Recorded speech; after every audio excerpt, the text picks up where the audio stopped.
Hello दोस्तों, नमस्कार। मैं बीपी पटेल स्वागत करता हूं आप सभी का YouTube channel cat by Patel sir में। दोस्तों, यहां पर आप देख सकते हैं कुछ आकृतियां बनी हुई हैं जिनमें कुछ नंबर्स लिखे हुए हैं। दोस्तों, ये आकृतियां अलग अलग शेप की हैं, जैसे कि यह सर्कल है, यह एक स्क्वायर है और यह एक इरेगुलर शेप है, ठीक है, जिसकी कोई आकृति नहीं है। इसका क्षेत्रफल निकालना काफ़ी मुश्किल होता है, बट ऑटोकैड में हम बड़ी ही आसानी से सिंगल क्लिक से इसका क्षेत्रफल देख सकते हैं। दोस्तों, इसका हम अलग अलग क्षेत्रफल देखना चाहें तो एक एक को हम सेलेक्ट करके इसकी प्रॉपर्टीज़ पे जाएंगे तो हमें इसका क्षेत्रफल देखने को मिल जाता है, ठीक है। या फिर इसे एल आई लिस्ट पे जाते हैं, यहाँ पर भी हमें इसका क्षेत्रफल देखने को मिल जाता है। बट साथियों, इस तरीके से हम एक एक करके सबका क्षेत्रफल देखने के बजाय मैं चाहता हूँ कि इस तरीके से एक टेबल तैयार हो जाए ऑटोकैड के अंदर में, जिसे हम बाद में एक्सेल में भी एक्सपोर्ट कर सकते हैं। तो इस प्रकार प्रत्येक जो भी यहाँ पे आकृतियाँ बनी हुई हैं, प्रत्येक आकृतियों का इस प्रकार से नंबरिंग आ जाए, साथ ही साथ उसका क्षेत्रफल लिख के आ जाए। और दोस्तों, बाद में हम यदि इसमें कुछ नंबरिंग को चेंज करना चाहें, उस नंबरिंग को हम चेंज भी कर पाएँ। जैसे कि यहाँ पर 5 है, 5 की जगह मैं यदि 1 लिखना चाहता हूँ तो यहाँ पर जो है 1 लिख के आ जाए। तो ये चीज़ें कैसी होती हैं, इन चीज़ों को कैसे हम कर सकते हैं, चलिए इसी के बारे में आज का यह वीडियो है। वीडियो शुरू करते हैं। सबसे पहले मैं इन चीज़ों को डिलीट कर देता हूँ। आकृतियों को हम रहने देंगे ताकि हमारा समय बचेगा। आकृतियाँ आप कुछ भी बना सकते हैं, यहाँ पर आकृतियाँ बनाने में कुछ नहीं है। मान लीजिए, चलिए मैं एक और आकृति आपके मन के लिए बना दूँ। ये भी एक आकृति, ठीक है। कैसी भी आप आकृति बनाइए, कोई ज़रूरी नहीं है कि आप स्क्वायर बनाए, रेक्टेंगल बनाए, इरेगुलर शेप हो, ठीक है। अब दोस्तों, इसके लिए हमें क्या करना होगा, सबसे पहले हम ऑटोकैड पे एक लिस्ट को अपलोड करेंगे। लिस्ट अपलोड करने के लिए ए पी कमांड टाइप करेंगे करेंगे यहाँ पर आप देखेंगे एरिया टेबल है। एरिया टेबल नाम का यह लिस्ट है जिसमें ए टी इसका कमांड होता है। हम इस लिस्ट को सेलेक्ट करेंगे, लोड करेंगे, यहाँ पर क्लोज कर देंगे। यहाँ पे देखिए सक्सेसफुली लोडेड हो गया, इसलिए हम क्लोज करते हैं। अब हमारा जो लिस्ट है वह इस पर सक्सेसफुली लोड हो चुका है। अब हम इसका कमांड देंगे, जिसका कमांड होता है ए टी, एंटर करेंगे। अभी दोस्तों हमसे पूछ रहा है स्पेसिफाई स्टार्टिंग नंबर, तो हम नंबर 1 से स्टार्ट करना चाहते हैं, ठीक है। तो मैं यहाँ पर जो बाय डिफ़ॉल्ट 4 लिखा हुआ था उसे मैंने 1 कर दिया है। अब हम एंटर करेंगे। यहाँ पर पूछता है पिक पॉइंट फॉर टेबल, तो मैं यहाँ पर टेबल बनाना चाहता हूँ, तो मैं इस जगह क्लिक कर दिया। अब आप देख सकते हैं एक टेबल बन गया है जिसमें 2 कॉलम्स बनेंगे, एक नंबरिंग का और दूसरा उसके क्षेत्रफल का। अब दोस्तों, यहाँ पर सेलेक्ट ऑब्जेक्ट लिखा हुआ है, तो हम जिस भी ऑब्जेक्ट को सेलेक्ट करेंगे, जैसे मैं जिस ऑब्जेक्ट को पहले सेलेक्ट करूँगा वह एक नंबर पे आएगा। जैसे मैं इसे सेलेक्ट करता हूँ, क्या नंबर 1 है, इसका क्षेत्रफल यहाँ पे आ गया। मैं इसे सेलेक्ट करता हूँ सेकंड नंबर, तो सेकंड नंबर आ गया। इसे आप जिस क्रम में सेलेक्ट करेंगे उसका क्रम इस प्रकार से ये बन जाएगा। अभी साथियों, यहाँ पे देख सकते हैं इस प्रकार से हमारे पास 4 आकृतियाँ थी।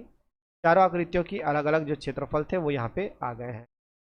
अब दोस्तों, मैं चाहता हूँ इसमें से, जैसे हमारे पास चौथे नंबर की जो आकृति, ये आकृति, ठीक है, ये आकृति को मैं थोड़ा सा चेंज करना चाहता हूँ। तो क्या करूँगा, मैं इसे सेलेक्ट करूँगा, किसी भी पॉइंट को सेलेक्ट करके मैं इसे ड्रैग कर देता हूँ, ये चेंज हो गया।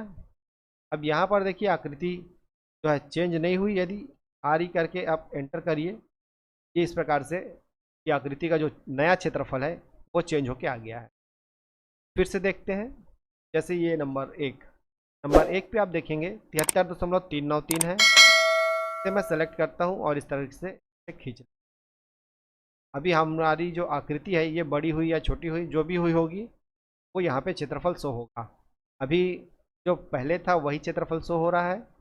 चलिए हम आर ई टाइप करेंगे, ठीक है, तो इसे रीजन कहते हैं। एंटर करेंगे तो अब देखेंगे आप यहाँ पर नया क्षेत्रफल इसका आ गया है। अब दोस्तों, ये तो हो गया क्षेत्रफल की बारी। अब यहाँ पे मैं चाहता हूँ कि ये जो नंबरिंग 1 2 3 है, के सामने मैं कुछ लिखना चाहता हूँ। मान लीजिए 1 के सामने मैं डालना चाहता हूँ कि A1 के नाम से, तो मैं क्या करूँगा, यहाँ पर फिर से RE करके एंटर करूँगा तो इस पॉइंट का नाम A1 हो गया। ठीक है, जैसे मान लीजिए मैं इसका नाम बदलना चाहता हूँ, क्या एरिया नाम देना चाहता हूँ। अब क्या होगा यहाँ पर, जैसे ही मैं RE टाइप करके एंटर करूँगा यहाँ पे एरिया आ गया। ठीक है, ये चौथे नंबर का था, चौथे नंबर में एरिया। तो इस प्रकार आप जो चाहे इसमें लिख सकते हैं। क्षेत्रफल को अपने अकॉर्डिंग यहाँ पे ड्रैग ड्रॉप करके कम ज़्यादा भी कर सकते हैं। तो इस प्रकार दोस्तों आप कोई भी आकृति को यहाँ पे बना सकते हैं, क्षेत्रफल भी देख सकते हैं, उसका टेबल तैयार कर सकते हैं। उम्मीद करता हूँ यह लिस्ट आपको बहुत अच्छा लगा होगा। लिस्ट अच्छा लगा हमारे चैनल को सब्सक्राइब करें, वीडियोस को लाइक एवं शेयर करना बिल्कुल ना भूलें। हमारे चैनल पे दोस्तों बहुत तरह के ऐसे वीडियोस हैं जिसमें ऑटोमेटिक आप कैसे पूरी आकृतियों का एक साथ क्षेत्रफल देख सकते हैं, कैसे उस पर ऑटो डायमेंशन डाल सकते हैं। ठीक है, इस तरह की सारी चीज़ें हमारे चैनल पे वीडियोस अवेलेबल हैं। मैं इस वीडियो के एंड स्क्रीन पे उसका लिंक डाल दूंगा, वहाँ से आप देख सकते हैं कि हम अभी जो एक एक करके इसका क्षेत्रफल यहाँ पर लेके आए हैं। आप सिंगल क्लिक से पूरे के पूरे एरिया का कैसे क्षेत्रफल आप ले सकते हैं। अब दोस्तों मान लीजिए अब इन्हीं आकृतियों को एक्सेल सीट पे लेके जाना चाहते हैं, अब हम कैसे लेके जाएंगे। उसके लिए सबसे पहले हम इन चीज़ों को डिलीट कर देते हैं। ठीक है, केवल आकृतियों को बना के रखे रहेंगे। देखिए हमने डिलीट कर दिया, पूरा स्क्रीन खाली कर दिए हैं। अभी इसके लिए कमांड होगा AF टाइप करके जैसे ही आप एंटर करेंगे, स्पेसिफाई स्टार्टिंग नंबर, नंबर पूछ रहा है, मैं नंबर 1 से ही देना चाहता हूँ। ठीक है, एंटर करते हैं। इसके बाद हमसे उसका लोकेशन पूछ रहा है कि हम कहाँ पर उस एक्सेल सीट को सेव करना चाहते हैं। तो मैं सबसे पहले यहाँ पर लोकेशन दे दूँगा डेस्कटॉप पे। ठीक है, इसके बाद यहाँ पर जो सेव एज टाइप है तो इसे हम CSV दे देंगे।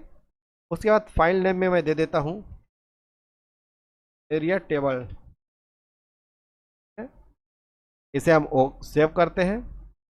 उसके बाद अब हमसे पूछ रहा है सेलेक्ट ऑब्जेक्ट या फिर पिक ऑब्जेक्ट। आप पिक कर सकते हैं, सेलेक्ट कर सकते हैं, जो आपकी मर्जी हो। तो मैं चलिए सेलेक्ट ऑब्जेक्ट है, सेलेक्ट ऑब्जेक्ट ही रखता हूँ। ये नंबर 1, नंबर 2, नंबर 3 और नंबर 4, ये हमने 4 आकृतियाँ सेलेक्ट कर लिया है। उसके बाद जैसे ही मैं एंटर करता हूँ तो देख पाएंगे आप यहाँ पर डायरेक्ट एक्सेल फाइल खुल जाती है। यहाँ पर आपके पास एक टेबल बन के तैयार हो जाता है।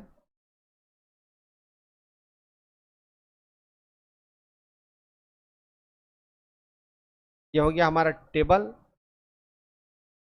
टेबल में ये नंबरिंग हो गई और ये उसका क्षेत्रफल हो गया। तो इस प्रकार दोस्तों आप कितने भी बड़े क्षेत्र का, कितनी भी प्रकार की आकृति हो, कैसा भी आकृति हो, रेगुलर शेप हो, इरेगुलर शेप हो, उसे आप ऑटोकैड में भी लिस्ट बना सकते हैं और उसे आप इस प्रकार से एक्सेल में भी एक्सपोर्ट कर सकते हैं। उम्मीद है ये सारी चीज़ें आपको बहुत अच्छी लगी होंगी। यदि वीडियोस हमारा आपको पसंद आता है तो प्लीज़ हमारे चैनल को सब्सक्राइब जरूर किया कीजिए, क्योंकि आपके सब्सक्राइब करने से हमारा मनोबल बढ़ता है। मिलते हैं ऐसे ही जानकारी भरे अगले वीडियोस में, तब तक के लिए जय हिंद, धन्यवाद। बने रहिए हमारे चैनल के साथ। धन्यवाद।